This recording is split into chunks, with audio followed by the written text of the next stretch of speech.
Let's put your hands together for Prab Paul. My name is Prab Paul, and I've been in property now for about 10 years, probably this year, I think it's 10 years. I've been in business all my life, graduated in the last recession, and I'm really honoured and privileged to be here with you today to share my journey. So hopefully there might be something to learn from there. So let's get started. Start by saying, may the flow be with you. That got about as much laughter as his joke, didn't it? So hopefully some flow will come your way, and wow, very nice. So are you in your flow? As David said, we all want to be in our flow. I've experienced being in flow. Probably right now, this minute that I'm talking to you, I'm probably not in my peak flow. I've been in bed yesterday with a nasty flu, and Surinder, our friend, had invited us yesterday for a tour of the Tower of London, which was, I just couldn't miss it. So I spent most of the day in bed getting sort of warm, and then we went out in the cold last night. It was absolutely amazing. For those of you who haven't had a tour of the Tower of London at night, it's something incredible. I've never seen anything like it. So we got to see the ceremony of the keys. Has anyone ever heard of that? I've heard of that. But there's a ceremony that happens at 10 p.m. in the Tower of London, and it's been happening every day for the last 760 years. And that's what we got to see last night. It was absolutely amazing. It was a real privilege. But yeah, I mean, if I wasn't meant to be selling that, I don't know if you're going to be doing any more, are you? Well, I think it's over for this year. Next year we'll probably start. So we had the other in a minute. It was great, absolutely great. So being in your flow, do you wake up each day with passion for life? You know that feeling that you get on a Monday morning, you jump out of bed and you think, can't wait to get to work? That sort of feeling? No? No, we're shaking their head. Well, what it would be like if you did. Imagine what it would be like if you actually if you didn't even want to go to sleep because you were so excited about the next day. Has anyone ever experienced that? Ever? Come on, some people must have, yeah. Of course we have. We've all had experiences like that, but they may not be consistent, right? We've all experienced that. But if you set up practices in your life, you can experience more of that. It doesn't mean it's going to be there every Sunday night when you go to bed and you can't wait to get up. But, do you wake up, if this is just a measure, and if you find that you're waking up most days miserable, not wanting to get out of bed, turning that alarm off all the time, then you're obviously not waking up looking forward to the next day. Is that fair to say? So, next question, are you eating healthily and doing weekly exercise? Because there's different pillars in life, and health and diet is one of them, right? So, one of the things that I started doing this year, I was exercising anyway, I've been going to the gym forever, but this year, because of some goals that we set in our company, it meant we all had to step up. So I went from going to the gym 3 or 4 times a week to now I'm 7 days a week. Now, but I love it. I've started yoga this year in January. So anyone done Bikram yoga? No one's done Bikram yoga in the room? So I finished yodeling. Bikram yoga is hot yoga. It's absolutely phenomenal. And I go Tuesdays and Thursdays. I do a 6 a.m. class. And I have to get up at 5 a.m. to go to this class, and I do it on Saturdays at 8. And it's just, there are times when I'm waking up and thinking, what the hell am I doing? But when you're there, it's just amazing. It really is. Yoga is just amazing anyway. So that's the question to ask. Are you regularly exercising? Are you keeping an eye on what you're eating? And if you're not, then that's going to have an impact on the quality of your life, whether you like it or not. I think Wayne Dyer, who used to say that you either pay for good health, you either pay for it now or you're going to pay for it later. Something like that. But if you don't deal with it now, you're going to pay for it eventually, right? If you're not looking after your health today, eventually we know it's going to have an impact, but a lot of us have an ignorance towards that. So do property deals come to you effortlessly? If you're in property, often I meet people who are struggling, the word struggling, to do deals. Is that right? Yeah. And deals come and they quickly, someone else takes them. Well, people are doing deals every single day. And people are doing hundreds of deals every single day. And for some people, they come a lot more effortlessly than others. And it's like that green light moment that David was talking about earlier, that there are times when you're driving along the road and every light just seems to be green. Anyone experience that? But aren't there times when every light seems to be red? We get that as well. Why is that? Why is it that sometimes you go out shopping and you effortlessly get a parking space, and there's other times you can go round and round and round in circles and not get one? Well, for me, I think it's a direct reflection of how you are in your flow. That is all a measure of flow. So, do you know what you'll have achieved this year? By the end of this year, if you haven't set those goals about what you want to achieve, especially those of you who are starting out in property, then if you don't know where you're going, how are you going to get there? And I know many of us have heard this said forever, haven't we? There were times when I used to listen to presentations about goal setting that used to go in one ear and out the other. But the fact is, you're either making and setting goals and knowing what direction you're going in, or you're not. You know, if you just go with the way the wind goes, well, it's going to send you wherever the wind is going to go. So you've got to make that decision and decide where is it that you're going. And do you know why you're doing the business that you're doing? So many people are climbing up a ladder and finding, when they get up there, that they're leaning against the wrong wall. So it's really important to know why. Why is it that you're doing what you're doing? Being in business all my life, it was always about money. Why are you doing this? Because I want to make money. And one of the things I've learned more and more and more, and I'm fortunate to have learned that more and more and more, is as you get more and more and more money, happiness doesn't flow with it more and more and more either. And it takes time to really get that. Because everyone sort of hears that. We all hear that material things don't make you happy. We all heard that, right? But we also hear that you'd rather have a Rolls Royce and be miserable than not have one. Right? We heard that as well. But the thing that I really, really get, and I still get, it's an ongoing learning, is that the more you get is not a direct reflection on how you're going to feel. It doesn't mean that the more you get, that the happier you feel. In fact, there's plenty of examples out there, are there not, of people that get more and more and more and seem to be less and less and less happy. We've seen that all the time. So I'm just going to share very briefly my journey of the last 25 years since I was born, or maybe a few more than that, I can't remember exactly how many years ago it was. And my childhood was a little bit rocky. I was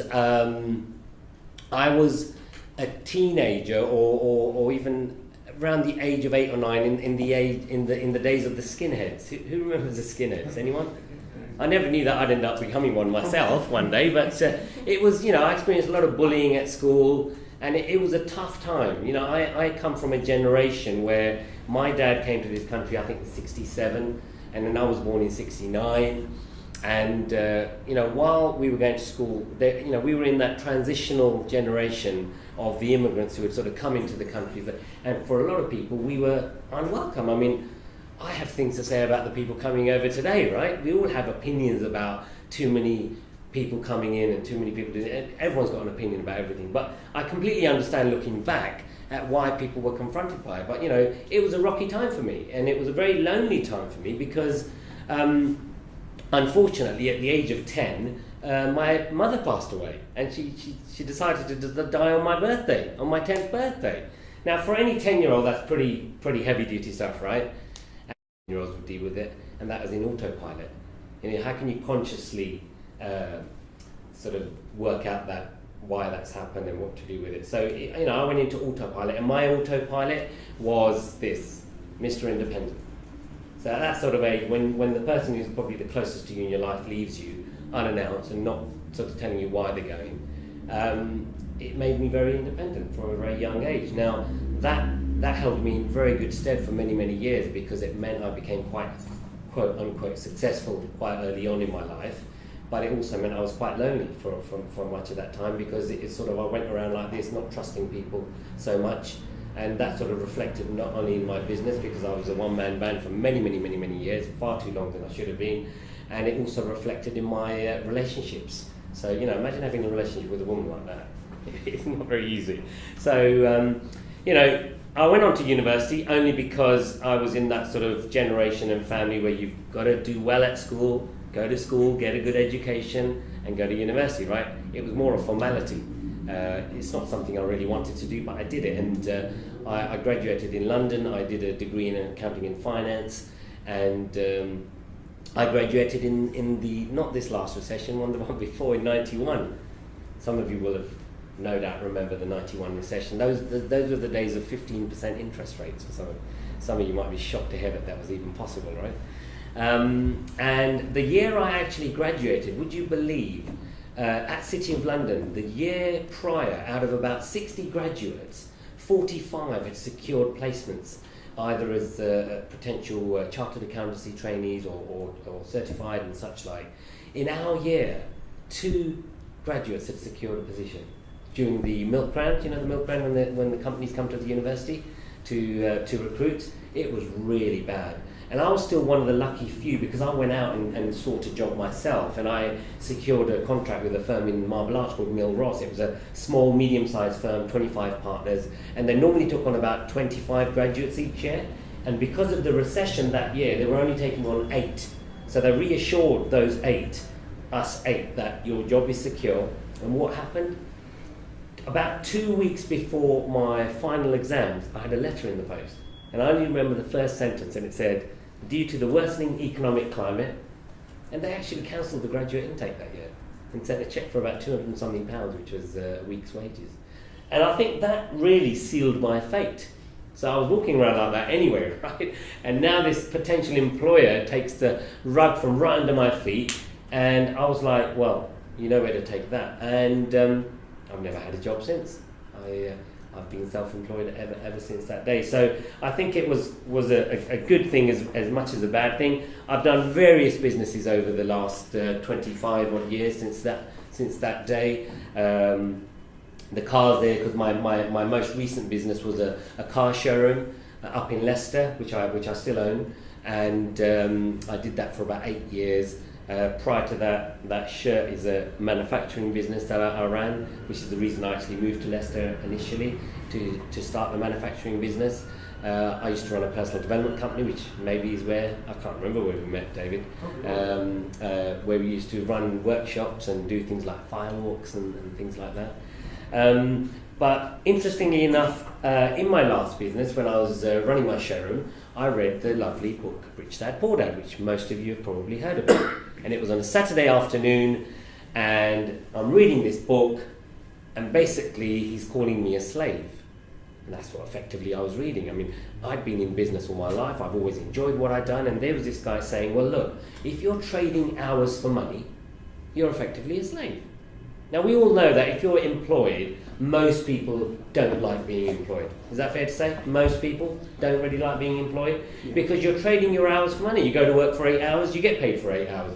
Generally, sometimes you don't get paid for the 8 hours, right? You do overtime, you don't get paid for it. And what a lot of people want to do, they want to become self-employed. Is that fair to say? They want to be their own boss. What happens? What happens when you go, for those who are lucky enough, to go from employment to self-employment? Well, Robert Kiyosaki was saying that you usually become even more of a slave because you go from working 40 hours a week to working 80 or 100 hours a week for yourself. So your business can't survive without you. Is that right? For most self-employed people? And that was me. I had one car showroom. All right, it was a big showroom. We had about 50 cars. We were on a main road next to Renault and Peugeot.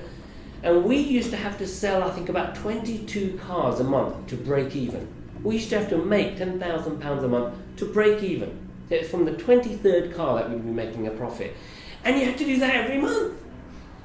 Now, if I suddenly left that business, even though I had a business partner, it wouldn't survive without me. I used to go away once a year on holiday at Christmas time when my partner went away for 2 weeks and I went away for 2 weeks, and that was it. That was the life. And when I read that book and realised that what he was teaching was that you want to create a business where you're not trading time for money, where you plant some seeds, you build a foundation, And you can walk away from it. And not only should it continue, it should grow. Imagine that thought. That not only you can walk away from your business, still rely on that income, but without you, you've created a foundation and a system where the business actually can grow without you. That's smart, right? And that's what he was talking about. And one of the things Robert talked about in that book was property as a vehicle to achieve that. So within 3 months of reading this wonderful book, I had sold my share of the business to my business partner. And it's a great story because Aaron, his name was, he's still around. We bought the freehold of the showroom by then, so that was one of the clever things that I did do. And he carried on to run the business, and ironically, last year, so this is probably 8 years on, I've gone on in those 8 years to create whatever wonderful things I've created in my property business. I think we've got over 50 properties now, up and down the country. I've got a very comfortable living from it. And he left last year that business in exactly the same position I was 8 years ago. Imagine that. And now he's doing property. So it was great for him. Obviously, he wanted to carry on, but it's such a powerful testament to what's possible when you start creating a system and a business which can survive without you, and not only survive without you, grow. Over those 8 years, the portfolio that I've put together has grown probably by God knows how many percent. You know, that's the great things about property, and that's one of the very, very rare things that I've found. And when he left last year, he came to me to London to find out what I've done, what I've been doing, and now he lives in Leicester and he's building his portfolio there.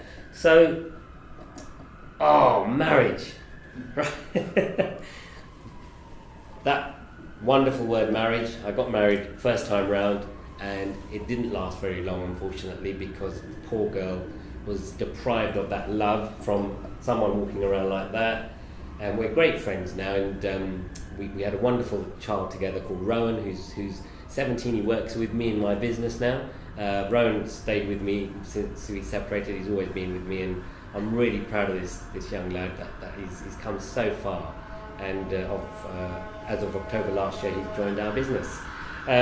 So things didn't go so well there when I got married. I was one of these people who was doing pretty well. So I was doing pretty well. I met my ex-wife, we got married, and suddenly it was like an earthquake for me, because when she decided to leave, my whole brain got rewired, because I thought of myself as a successful person. But as I said earlier, there's different pillars of success. Business is just one of them. Health is another. Relationships is another. And that was the first time I realized that I was not successful in everything. And I had a whole year of finding myself, of spending hours in the park on my own. When I used to drop Rowan off to school, I used to come back and just sit in the park and just try and work out what it's all about. It was a really painful but such a growing experience for me. And life didn't go so well, because as my marriage failed, so did my business. And they say, if you're a captain of the ship, if you falter and you don't know where you're going, how are the crew going to follow you, right? Because I wasn't able to captain the ship that I was sailing at the time. So things went on as they do, depression as I've just talked about, and there's only one way. When you're down, there's only one way, which is up. That's one of the wonderful things that every single person in this room can rely on. One thing we all have in common is that we're all human beings. And do you know what I've discovered? Human beings are designed to survive. We're designed to thrive. Whether you're thriving in your life or not right now, whether you're in your flow right now or you're not, our default mechanism is to thrive.